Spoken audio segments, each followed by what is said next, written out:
کافی دن سے اس نے کچھ کھایا نہیں، اسے ایسا کرتا ارد گرد کے سب لوگ دیکھ رہے، وہ لوگ اسے عجیب و غریب نگاہوں سے دیکھتے ہیں کیونکہ یہ کافی بری بات اور ان کے لیے ڈسٹربنس، کیونکہ کوئی بھی نارمل انسان کچے گوشت کو نہیں کھاتا اور اس کو کھانے کا مطلب کچھ اور ہی ہو سکتا۔ کچھ دن بعد ہم دیکھتے ہیں ایک عجیب و غریب واقعہ جب زیک اس کے ساتھ ہوتا ہے۔ وہ لوگ گاڑی میں جا رہے ہوتے ہیں اور پارکنگ ایریا میں سیم کو غصہ آ جاتا ہے اور وہاں پر کھڑی سب گاڑیوں کے شیشے توڑ دیتی ہے۔ شاید سیم یہ سوچ رہی تھی کہ وہ گاڑی اس کے لیے ٹھیک نہیں ہے، اس کو نقصان پہنچا سکتی ہے۔ زیک سیم کی یہ حالت دیکھ کر کافی اپسیٹ ہو جاتا ہے اور وہ اس کو ڈاکٹر کے پاس لے کر جاتا ہے۔ اس کے خیال میں یہ اس لیے ہو رہا ہوتا ہے کہ وہ پریگننٹ ہے اور ٹیسٹ کرنے کے بعد وہ زیک کو بتاتا ہے کہ اٹس اے نارمل تھنگ، ایسا ہوتا رہتا ہے، اس کو اس کی فکر کرنے کی ضرورت نہیں۔ وقت گزرتا گیا اور سیم کی حالت اور خراب ہوتی گئی، ایسے لگتا تھا کہ جیسے اس کے پاس ایلوس پاورز تھی، کیونکہ اس کی طرح اور پریگننٹ عورتیں جب اس کے پاس ہوتی تھیں تو ان کے پوری باڈی میں پین ہونا شروع ہو جاتی تھی۔ سیم اور زیک چرچ میں جاتے ہیں اور سیم وہاں کے فادر سے ملتی ہے۔ وہ اس کو جیسے ہی ہاتھ لگاتا ہے اس فادر کی طبیعت خراب ہونا شروع ہو جاتی ہے اور تھوڑی ہی دیر بعد اس فادر کی ناک اور منہ سے خون آنا شروع ہو جاتا ہے اور اس کے سر میں بھی مسلسل درد رہتا ہے۔ اس کے بعد اس پاسٹر کو فوراً ہاسپٹل لے کر جایا جاتا ہے۔ سب لوگ حیران و پریشان ہوتے ہیں، ان کی سمجھ میں نہیں آ رہا ہوتا کہ آخر یہ کیا ہو گیا۔ زیک بھی کافی حیران و پریشان ہوتا ہے۔ اس کے بعد زیک ایک بات سوچتا ہے، اس کے ذہن میں فوراً ایک بات آ رہی ہوتی ہے کہ جب اس فادر کے منہ سے خون آتا ہے اس کو بری طریقے سے گھور رہی ہوتی ہے، جو کافی عجیب تھا۔ اس کے بعد زیک سیم کو مشکوک نگاہوں سے دیکھتا ہے۔ وہ فوراً اپنے کمرے میں جاتا ہے، لیپ ٹاپ کھول کے اپنے وہ فوٹیج دیکھتا ہے جو اس نے کیپچر کیے ہوتے ہیں۔ اس میں سے وہ فوٹیج کھولتا ہے جو اس نے چرچ میں کیپچر کیا ہوتا ہے۔ یہ فوٹیج دیکھ رہا ہوتا ہے کہ اس کے سامنے ایک ایسی بات آ جاتی ہے تو وہ بہت حیران ہو جاتا ہے۔ وہ کیا تھی؟ وہ یہ تھی کہ جو ٹیکسی والا ان کو ہنی مون پر ملا تھا وہ اس چرچ میں بھی موجود تھا، جس سے وہ کافی شاکڈ ہو جاتا ہے۔ یہ دیکھ کر زیک سوچ میں پڑ جاتا ہے کہ کہیں وہ ان کا پیچھا کرتا تو یہاں نہیں آ گیا۔ اس کے بعد وہ اپنے ہنی مون والا فوٹیج کھولتا ہے اور باری باری کھول کے دیکھتا ہے۔ وہ ساری فوٹیجز میں فوٹیج ڈھونڈتا ہے اور آخر کار اس کو ایک ویڈیو مل ہی جاتی ہے۔ وہ ویڈیو جب وہ لوگ بے ہوش تھے، اس میں صاف نظر آ رہا ہوتا ہے کہ جب وہ لوگ بے ہوش تھے چند لوگ ان کو اٹھا کر لے جا رہے تھے اور وہ سب اس میں کیپچر ہوا ہوتا ہے جو ان کے ساتھ ہوا تھا، یعنی وہ سب ریچول، وہ رسم و رواج جو ان لوگوں نے کیے تھے۔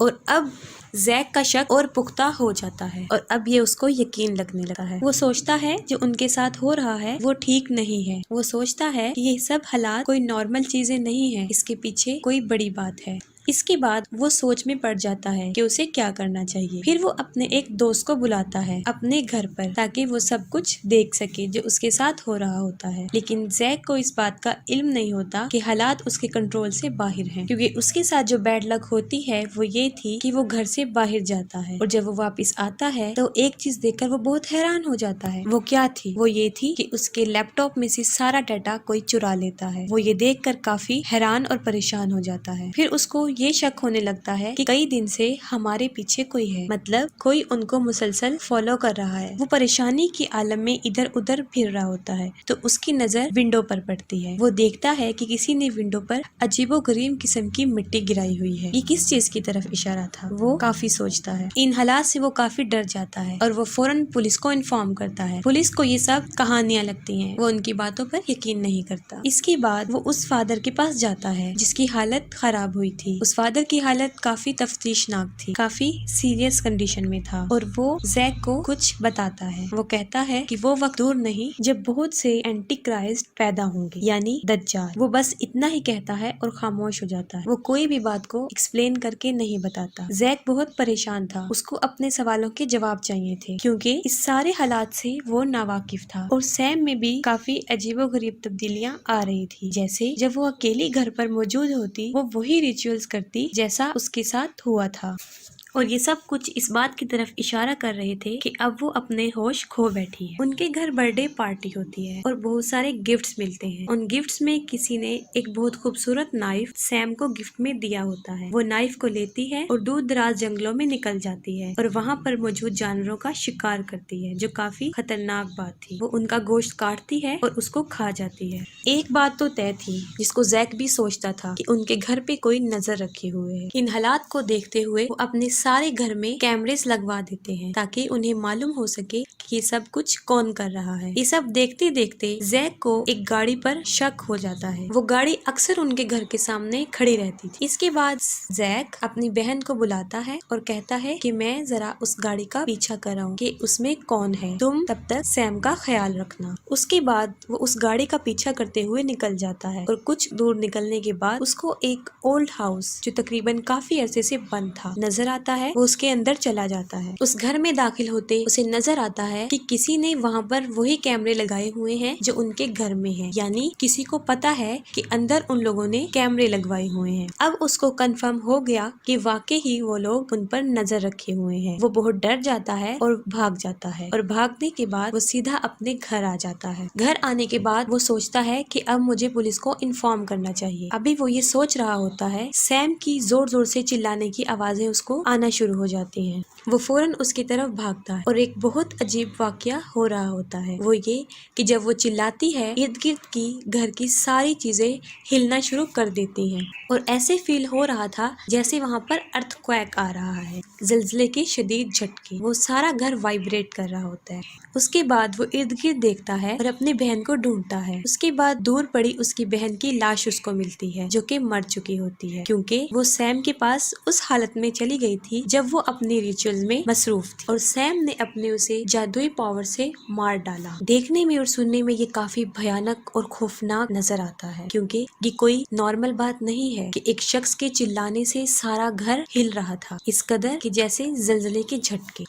زیک ہمت کرتے ہوئے اس کے پاس اپنے کمرے میں جاتا ہے اور وہ دیکھتا ہے کہ وہاں پر ایک سرکل بنا ہوا ہے جس کے اندر سیم کھڑی ہوئی ہے، اور ایسے لگ رہا تھا کہ اس بچے کا اس دنیا میں آنے کا ٹائم ہو گیا ہے۔ زیک دیکھتا ہے کہ وہ کافی بری کنڈیشن میں ہے۔ وہ اس کی مدد کرنے کے لیے آگے بڑھتا ہے۔ وہ جیسے ہی سیم کے سامنے جاتا ہے، وہ اپنی جادوئی پاور سے اس کو ہوا میں اچھال دیتی ہے اور ایک نائف سے اپنی بیلٹ کو کاٹ دیتی ہے۔ جیسے ہی اس کا بیلٹ کٹ جاتا ہے، وہ فوراً نیچے گر جاتی ہے اور بے ہوش ہو جاتی ہے، اور تھوڑی ہی دیر بعد جب اس کو ہوش آتا ہے تو وہ اپنی اصلی حالت میں آ جاتی ہے۔ اس سب حالت کو دیکھتے ہوئے زیک کافی ڈر جاتا ہے۔ اس کو سمجھ نہیں آ رہا ہوتا کہ میں کیا کروں۔ وہ فوراً سیم کے پاس بھاگتا ہوا آتا ہے، لیکن تب تک بہت دیر ہو چکی ہوتی ہے کیونکہ سیم مر جاتی ہے۔ اس کے بعد دروازہ کھلتا ہے اور سیم دیکھتا ہے کہ کچھ لوگ آئے ہیں، وہی مسٹیریس لوگ۔ وہ لوگ اس کے بچے یعنی سیم کے پیٹ میں سے اس بچے کو نکالتے ہیں اور اپنے ساتھ لے جاتے ہیں۔ ان سب کو زیک دیکھ رہا ہوتا ہے اور کچھ کرنے کی حالت میں نہیں ہوتا۔ وہ بہت پریشان ہوتا ہے۔ اس کے بعد پولیس والے وہاں پر آ جاتے ہیں اور اس کو اریسٹ کر دیتے ہیں، اور وہ لوگ سمجھ رہے ہوتے ہیں کہ یہ سب کچھ زیک نے کیا ہے، اور سارا الزام اس پر آ جاتا ہے کیونکہ وہ مسٹیریس لوگ ایک بھی ثبوت جو ان کے خلاف جائے